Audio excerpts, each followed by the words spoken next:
All right, guys, we're here. It's 7:45. I just called my sister pretty randomly. She's got her PhD, hailing out of where'd you get your PhD from? University of Michigan. University of Michigan. That's why if you see me wearing paraphernalia in the gym, I'm not on the bandwagon. I am a Michigan brother. State champion. No, what? The national champions, right? Oh, my God. Okay, we're going to have to delete that part, right? We have to delete that. I have some questions about the old days. Okay, what are your questions? Well, I remember training Valley on the other side of the warehouse. It was one door. You walked up these steps, and it was just sort of like a rectangle. You put down turf, and you trained that golf kid. And my next memory is of the CrossFit training Valley. Is that accurate, or am I missing steps? I'm just trying to ask about the evolution of your gym spaces. And I'd like to learn how you made decisions to make the moves, because those seem to be risky, and you just sort of jumped in. When you start from zero, you're never scared to go back to zero. So like this whole time, right? This whole time, this is all fictitious, okay? I don't have 300 pieces of equipment in the gym. I have let's just go back to where I began, which was, okay, I need a space, and what do I need to train 10 football players? I need 3 squat racks. I need a little bit of turf. I need 3 bars and enough plates to handle some middle schoolers, which is not a lot. So that's what I started with, and that's what I'm not afraid to go back to. When you put it in that perspective, it's easy to take risks. Does that make sense? Yeah, because I look at it and I'm just like, this seems like a huge jump. Right. The space is a lot bigger. I mean, each space got bigger, and each space got more and more full of things. Then, of course, I wasn't thinking, oh, let me go on a podcast and see what Joe Rogan says about this, taking risks. It's kind of like being a linebacker, and the A gap opens up, so you've got a risk. You could get your ass ran over, or you show up in the hole and you do the dirty work. Okay, but you also did not have children yet. All you needed to do was live, right? So there's also that element. I would just point out that you didn't have children. And I did have barbell sales? I did have children when in 2010 and 11. Kids were born in 11. CrossFit was just getting going. I did have kids in 2014 when I moved out of the CrossFit space. My kids were 3.5 when I moved out of the CrossFit space and rented an entire. So we had a 15,000 square foot space paying rent on, and I decided the best move was to now create a 24-hour gym right next to the CrossFit. That was the biggest risk, renting 2 15,000 square foot buildings. Right. So I actually took the biggest risk when I had kids. So, I mean, having kids, not having kids, that doesn't have anything to do with taking risks. But wait, when did barbell sales, because you were doing that with someone and it was just nothing was happening. And then you guys stopped that and you became your situation. And then all of a sudden you became really buying and selling a lot of gym equipment. Well, I think a lot of that for me, I get bogged down when it's other people involved.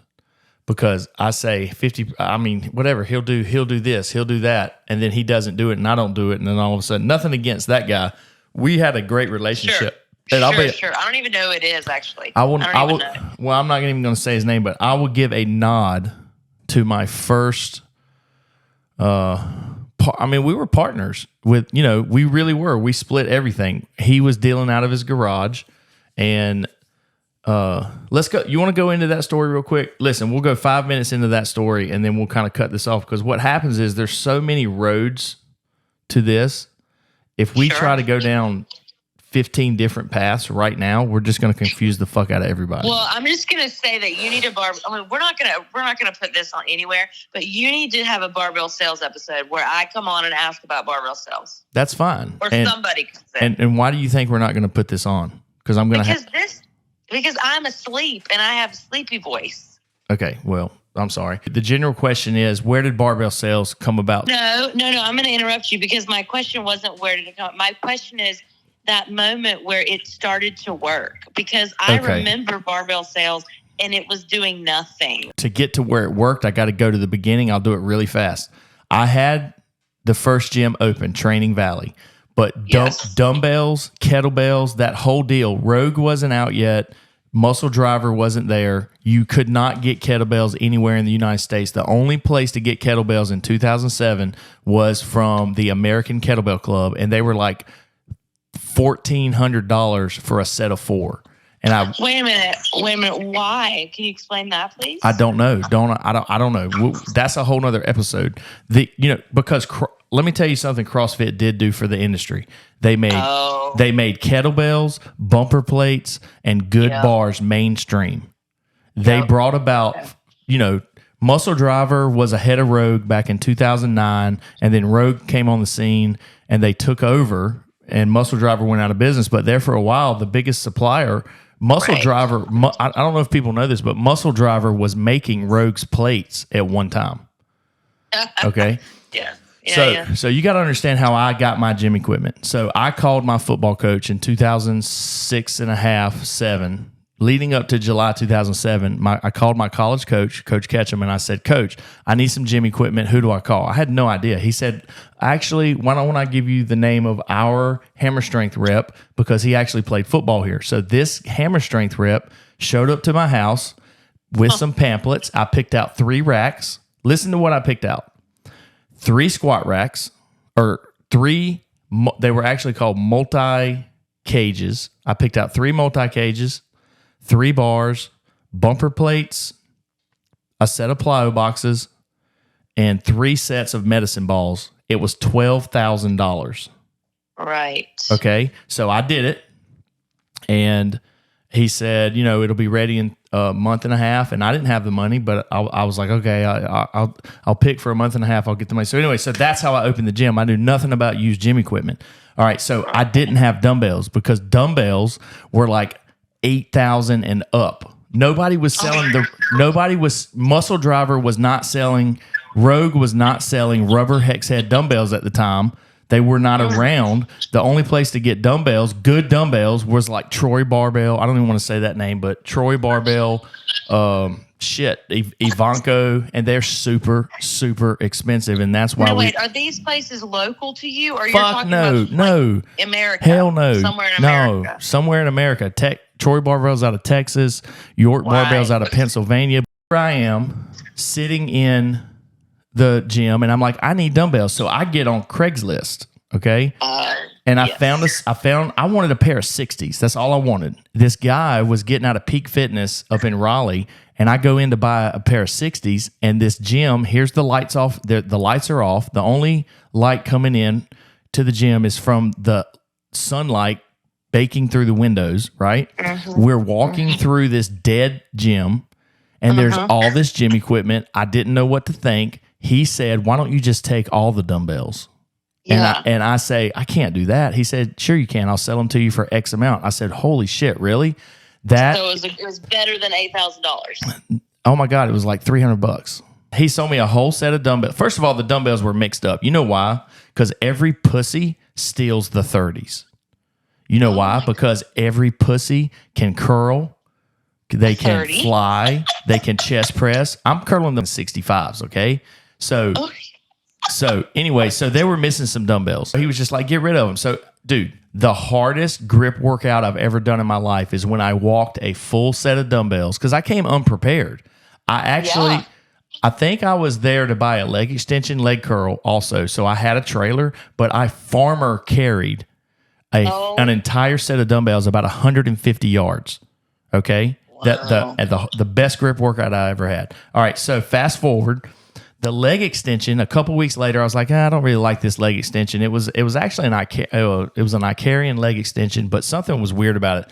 So I took a picture. I put it on Craigslist. This was in 2007, okay? So Facebook Marketplace, non-existent. Instagram, non-existent.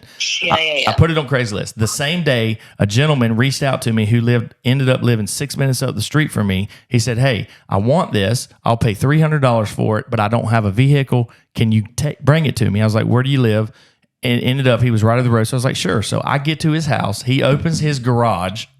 Oh, my God. And it is the best gym equipment garage I've ever seen in my life. He had a 5-stack Icarian jungle, which is the cable crossover, tricep pull down, lat pull low row combo. It's a huge piece of equipment. It's the most expensive piece you can buy new. Some of those are like $20,000, right? Wow. So, but they trade for nothing. You guys, if you've never had a phone call that says, "Hey, I'm a landlord. I have a 20,000 square foot space, and I just kicked the renter out. And by the way, he owned a gym, and I need this equipment moved." If you've never experienced that, you don't know what it's like to get $20,000 pieces of equipment for fucking nothing. So, I mean, sometimes I would charge them for me to take the equipment. That's how that business works. All right. So anyway, I was amazed. And you know what he had sitting against the wall? A set of kettlebells. Oh my God. Okay. I traded him this Icarian leg extension. No, God, I knew you were going to say that. Well, you got to teach me. I mean, I don't know what you're talking about. Leg extension. The Icarian leg press is like a $3,000 machine. The leg extension is about a $900 machine now, but anyway, $300. It's a leg extension that works your quad.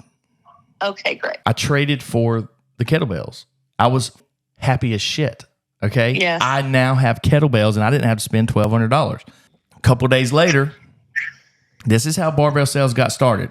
I wasn't selling gym equipment. I was a speed, agility, strength coach in my facility called Training Valley, charging kids $120 a month for 4 days a week training. They could come for an hour, and we making nothing. Okay, great. Yeah, basically putting myself out of business. All right, so a couple days later, in 2007, this guy calls me. He says, "Hey, I found some equipment I want to go get.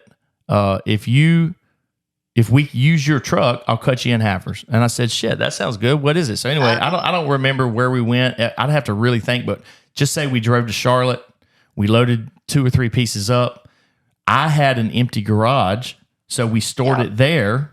And so my wheels are turning because I've already developed trainingvalley.com. At this point, I already have learntochant.com, right? Right. I've got oldfolkart.com. And these are like functioning websites. So at this point, I could put up a website, and fuck you if you don't believe me, but I could put up a website in 5 minutes. And if you don't fucking believe that shit, I'll put up 10 websites today. I believe you. All right. So, dude, by that night, barbellsales.com was born. And I'll never forget when I called him and I said, "Hey, check this out." And I told him to go there, and he pulls it up. He goes, "Holy shit, how'd you do that?" I was like, "Dude, it's fucking awesome, isn't it?" So boom, Barbell Sales was born. But the problem was we were working out of a garage. He was half in, I was half in, because he had 3 kids. I didn't have any kids. He had 3 kids. I never understood. Dude, one time I got so fucking pissed because one of his kids spilt French fries and ketchup in the back of my truck. Oh my God. We would roll with his kids. And I need to get him on this podcast. I don't know if he would let me do it, but listen, we're still friends, but we never see each other. I don't know if he would call me listen, I was 25 years old, okay? Can you imagine Matt Ledbetter at 25 years old? No, I mean, that's a scary thought. I was unfuckable. That's because you were like before Daddy Ledbetter. And so listen, I don't know. I was going out Thursday, Friday, and Saturday, and I would get kicked out of 2 of the 3 bars. 2 of the 3 nights, I would get kicked out of bars. It's a fucking wonder I didn't die. I mean, I was an uncontrollable maniac. Okay, I would cut all of this out. You have to cut all of this out. And it's not that I wouldn't really get into fights, because it would almost be like, "Oh my God, that guy's on coke. We're not fucking with him." But I wasn't. I was all natty, baby. I was not on coke. I just had so much fucking testosterone. It was unbelievable. All right, so besides all of that, I was 25. He was like 40. He was me right now. It'd be like me. Right. It'd be like so me. You're like looking at this kid like I can't deal with you, right? Okay. So, but we got along, man. I mean, we did crazy shit. We rented a box truck one time, and we drove all the way down to Florida all night long. Okay, listen to this. This is a good story. We drove all the way down to Florida. We picked up this rusty ass equipment from this football facility. It was sitting outside. The guy loaded it on the truck with a fucking tractor. Okay. On the way back, listen to this. On the way back, we met a Chinese lady at a McDonald's at 2:30 a.m. Do you know what she had in the back of her car? I don't know, but if it's something related to gym equipment, I will die. 25 pieces of gym equipment. They were called arm bars. And it was this 36-inch bar that had 3 different handles. She met us. We paid $20 a piece for them, gave her cash money, and loaded these into the box truck on the way back from Florida. I don't know how you met her at a McDonald's? Yes. Oh, well, like on the way back, she met us. She didn't. We met her on he found her on Craigslist. Okay. So she was like, I'll meet you at the McDonald's. But it was 2:30 in the morning. Okay, that's fine, but you have to be clear because you definitely made me think you rolled up to McDonald's to get a quarter pounder and met somebody. No. In the back of my car, I have some bars. No, so that was wild. And we sold those bars for like $200 a bar. I still get calls today for that bar. Our gym has one. It's a sweet bar. And I don't know how she got them. We're at the beginnings of barbell sales. You've gone to pick up rusty gym equipment at the same time. So me and this guy, me and my partner, we're doing great. Here's where we got in trouble, and this is where a lot of small businesses get in trouble. We started renting buildings. Yeah. Okay. Our first ever barbell sales, and the cheap was rent. I mean, the rent was cheap. So the very first thing we did with barbell sales is we started stuffing equipment into Training Valley. At this point, I had moved into the warehouses in Gibsonville. We had 8,000 square feet. We started stuffing equipment in there, and I would stage it to where we could use it. The athletes could use it, but it would also be for sale. Then we got too much, so we had to rent another space. And also what started happening is like we put in a hammer strength row, and we fucking loved it. It was very beneficial to the athletes, and then it would get sold. So parents would walk through, they'd see all this great equipment, and then all of a sudden it wouldn't be there because and they'd be like, because all you need to train an athlete is a squat rack. That's it. And if you don't believe that, get a fucking life. But okay, whoa. I'm not talking to you. I'm talking to anybody who would argue all you need to train an athlete is a squat rack. I know you're not talking to me. I'm concerned how you're talking to others. Okay, go ahead. Whatever. We started renting. So we pulled barbell sales out of the Training Valley, and we rented a dedicated space, which meant we had a light bill. We had we didn't worry about the heat and air, but we had rent, a light bill, and I guess that's it. We didn't have internet, so really a rent and light bill. It was cheap, $600, $700. We always stayed around that, but we moved 2 or 3 times between 2007 and a half to 2010 ish. Okay, if you've ever moved a fitness facility, it's a bitch, and me and him. So, and what were we doing? We were selling one piece at a time, $800, $900, $1,200. Our first AFS leg press, I paid $5,500 for my AFS leg press. It's a $10,000 machine right now. The first AFS leg press we ever had, do you know how much we sold it for? No. $500. Okay. Guys. Hi. We're talking about the old days in barbell sales. Oh, this is wonderful. He's so inventive. He's got you on the phone. I love it. It's like you're here in person. It's fantastic. Our first AFS leg press. Do you know what I sold it for? Yeah, $500. Yeah, $500. You're silly. Well, yes. Well, back then it was still worth $2,000.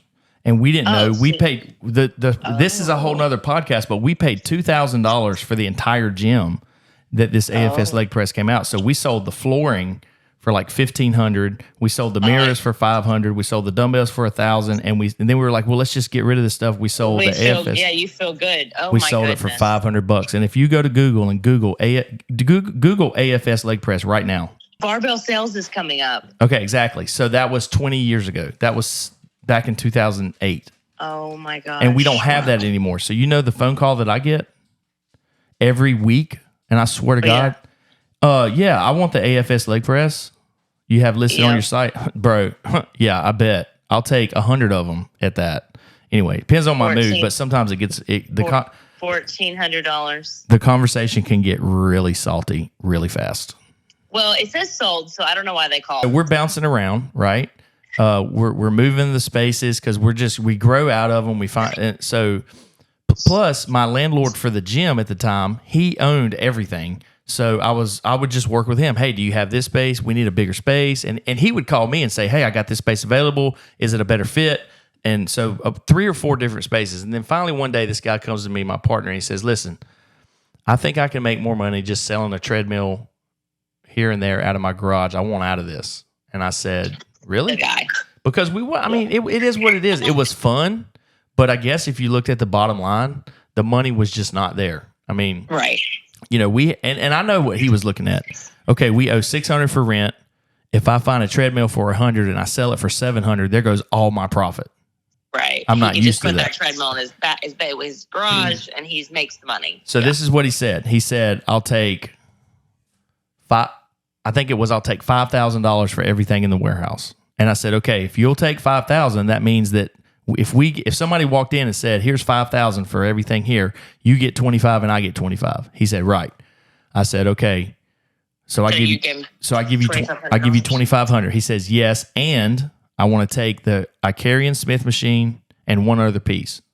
I didn't even think about it. I was just like, yeah, that sounds good to me. I was like, and the website and everything. He was like, it's yours, whatever. I'm going to sell gym equipment out of my garage. Yes. Well, I know what he did, and it's fine, good for him. But he had the Icarian Smith machine sold for about $1,500. So he was getting some pretty good money, right, that day. All right, so here you go. You ready? So what was your original question? How did barbell the transition from barbell sales with 2 to 1? No, actually ask your question like you asked it the first time. Well, I don't even know what I said. You said, when did it turn? When did the tables turn to where it was actually making money? Yes, right. I'd like to understand when barbell sales turned to start making money. Okay. Because it wasn't for a while. Okay. The next week, first of all, I called Jenny the day that he said he wanted out. I said, Jenny, and we didn't have any money and to spare. We were in a rental home. Oh yeah, we were renting a house. I was pregnant. Yeah, she was pregnant. Yeah. No, yeah, you were pregnant pregnant because when we went to go get that equipment, I was still pregnant. you were still pregnant, and you had to. This is a whole nother deal. But I remember when Jen's the one who told me about the barbell sales. Jen said, yeah, Matt, and I don't know the guy. I don't remember. But she was like, yeah, Matt and that guy, they kind of split it now. And so it's just Matt. So, and I was like, so I called Jenny. I said, he wants $2,500 for everything. What do I do? She said, do it. And I did it. Yeah. The next week, I got a phone call. Yeah, we didn't. We had never. No, we didn't. The next week, I got a phone call from a guy. He was like an hour away. And we wasn't advertising this. We were just selling one piece at a time. But this is when the light bulb went off. Yes. He said, I'm opening a gym. Yes. I have a budget of $47,000. Because he got a loan. Oh, my God. Can you help me? Yes. So I'm looking around in the warehouse. I'm like, in my mind, I'm like, no, I can't. I don't have a full gym in here. But you know what I told him? Absolutely. And I was honest. I said, let's start with a list of what you want. And then I will go source it. We'll sign a paper. You either pay half down or however much it takes for me to get the equipment here. And then I'll deliver and you can pay the balance on delivery. And the first $47,000 deal in barbell sales history was done. I remember one day I was going to work or something ridiculous. And you came over to Dad and you were like, I need to go buy groceries. Oh, for sure. Dad was like, what? Oh, yeah. And he was like, okay, fine. But you could tell Dad was real confused on what was going on. But he handed you something and you left immediately. And I think I went and bought groceries. He never tells me stuff like that.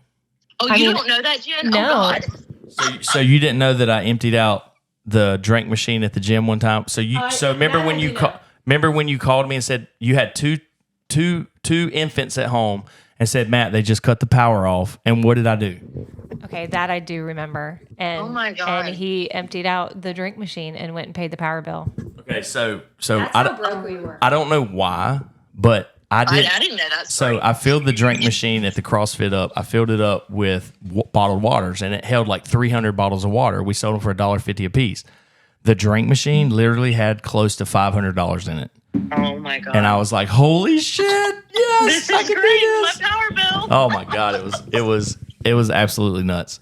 Well, Jen, you were in the car. When he came over to get it, you were in the car. And Dad was just like, he didn't say anything. And that was when I was like, this is interesting. Dad's kind of a shit talker, Yeah. He didn't do that. He didn't say, what the hell? He didn't do that. He just said, how much do you need? Like, he was real confused. That's and interesting. Then he went to his, I never knew that moment. And he went to his like bedroom, and he came back, and then Matt was standing on the porch. I mean, this all happened on the porch. And then he like ran to the car, and I was like, well, that wasn't really interesting thing I just watched. That's making a noise.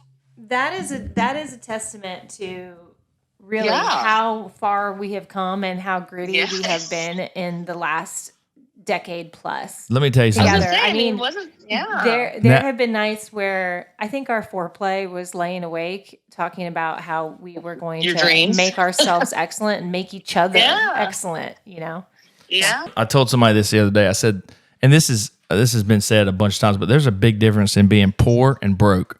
But I am broke as fuck 90% of the time.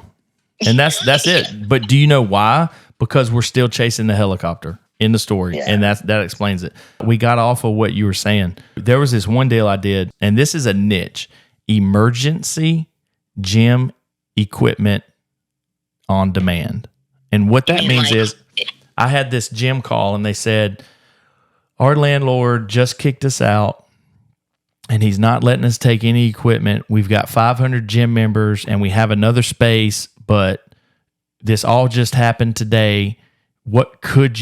How fast could you get gym equipment here? And they were like 10 hours away. And I said, well, how much money do you have to spend? And one of the gym equipment members was going to back them. And so they basically had $50,000 to $100,000. I said, well, how much gym equipment do you need? So they provided a list. The numbers checked out. This was a Thursday. Do you know when I delivered this equipment? Friday afternoon. 10 hours. Crazy. I mean, listen to me. Hold on. Hold on. Let's back this up. This was actually like a Wednesday. I delivered the gym equipment that Friday. Okay. Wow. A full 2 26 box trucks. I went and rented them. I went to my dealers. Here's the deal of the story. When I was at my dealers, the money hadn't hit yet. The wire transfer. It was 1:00. I had picked all the equipment out. We were getting half down and half on delivery. Picked all the equipment out, ready to roll, calling the bank. Hey, is that wire there yet? No, it's not there yet. I'm bouncing back and forth from 2-6 Fitness. I'm bouncing back from 2-6 Fitness to All Fit. Okay. And I remember that. And I remember and I remember the guy at 2-6 Fitness laughing at me because I said, I was like, I got 20,000 to spend. I'm gonna be there today. And he laughed. And I said, well, no, I got 20,000 to spend with you. I've already spent 26,000 with Offit.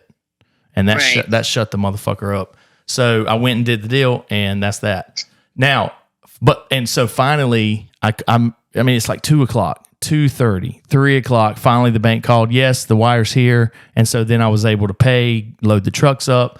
Me and Will Dancy, he drove one, I drove one. We drove 10 hours, got that through the night, didn't sleep, 26-foot box trucks, did the delivery, got the rest of the funds, and drove straight back. I don't even think we stayed in a hotel. Dude, don't tax my hustle. That's all I got to say.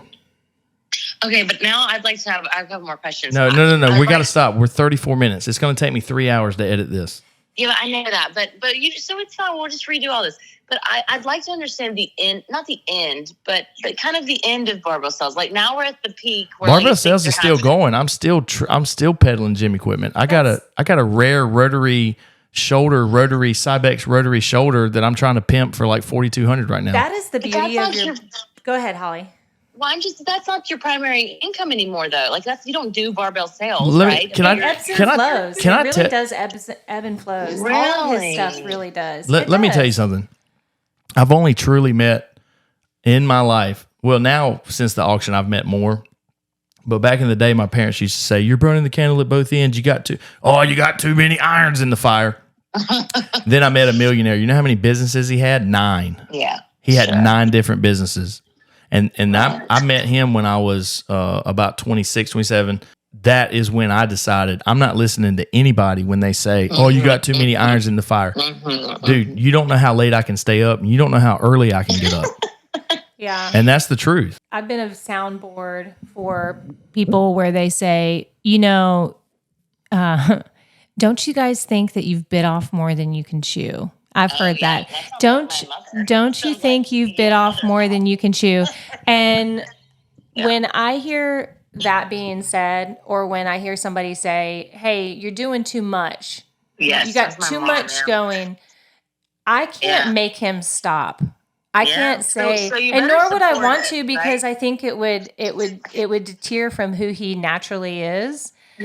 So what I can do is I can be a great home space for him to bounce ideas off of. When he goes too far in the atmosphere, I can kind of pull him down a little bit, but also I got to let him go. With everything we got going on, the gym, a little bit of barbell sales, Jenny's in school, three kids, the auction. We had like 48 auctions in 2023. I still coach 2 football teams, 2 baseball teams, I did a lot of volunteer work. Yeah, I would go do volunteer work at night. Yeah. Remember that? On Wednesdays. All right. Missions of Mercy. Well, listen, we have overextended this podcast this morning. I know, but I think what you need to do is just listen to this and then what you should do is just make a list of all the podcasts that need to be existing based on this conversation. Like, throw this out. I can tell you right now that you're full of shit. Okay. You think? I know. Okay. You didn't know that was the... Hold on. I don't think she is. I think, Holly, you didn't hear the monster voice, did you? No, but we just talked about... But we talked about we talked about 20 different topics. That's too much for a person. But it's all about barbell sales. It's good. But listen, the gym... I picked up a piece of art the other day on the Folk Art podcast, and we were talking about the gym, and they said, okay, well, we'll do this, we'll do the gym podcast at the gym. We don't need to do it at the art. Wait, there's a Folk Art podcast? And I said, listen to me. The art is why the gym is there. When the gym was going out of business, I didn't go out of business. I left for a week, and I went to pick, and I made mad money, and then I paid to keep the gym open. Yeah. You know what I'm saying? So it's all... No, you convinced me that there's not too many irons. You've convinced me of this. This is the biggest mistake, though, that I'd say people make. That they think they need to, they listen to the people who say, no, it's too much. You've bitten off more than you can chew. You need to scale back. Yeah, because I definitely feel like that. I'm always thinking about you like that. I'm like, you got to focus on one thing, But I'm wrong, so don't. He would be so unhappy if he focused on one thing. That is not who he is. I mean, I tell you, there are times when he would be so motivated about the auction, and then when he's kind of like fed that animal, and that animal is full, he goes, I got to get out of here. My creativity is stifled. I need to do something else. But hold on. Do you know when I say that, and that's very true, I say, okay, I can't fucking do this anymore. You know what I do? I take 10 steps and I go into the gym. Yeah. And then my creative being, and then when I get done with that, if I'm still bored with the auction, and I'm talking about within 3 weeks time, I'll sit at my computer and I'll churn out 30 pages of a book. Or I'll go and I'll think I'm a gardener, and in my head I'll plant. I haven't actually planted anything, but yeah. So we'll stop that there. Okay. But this is for all of the people out there that feel like, I want to be an entrepreneur. I don't want to just do one thing, but people are telling me that I need to do one thing. These are for all of those people that you got to say, listen to your gut. Just drown out the other noise. Listen to your gut. Find a mentor that has been down that road. That is a great point. And 9 times out of 10, the person that's telling that person you're doing too much has no idea what it's like to try to run a business. They work at 8 to 5.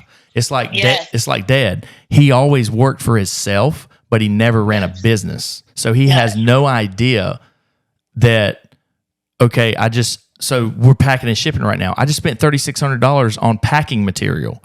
Don't question me on how much I'm charging for shipping, because I'm getting this back $46 at a time. I'm never going to see that $3,600 again. Let me suggest this one last thing, because then I have to go. So, and I'm going to disclose something here, and then you're definitely going to please cut this. We got to get a third mic. This out This is bullshit.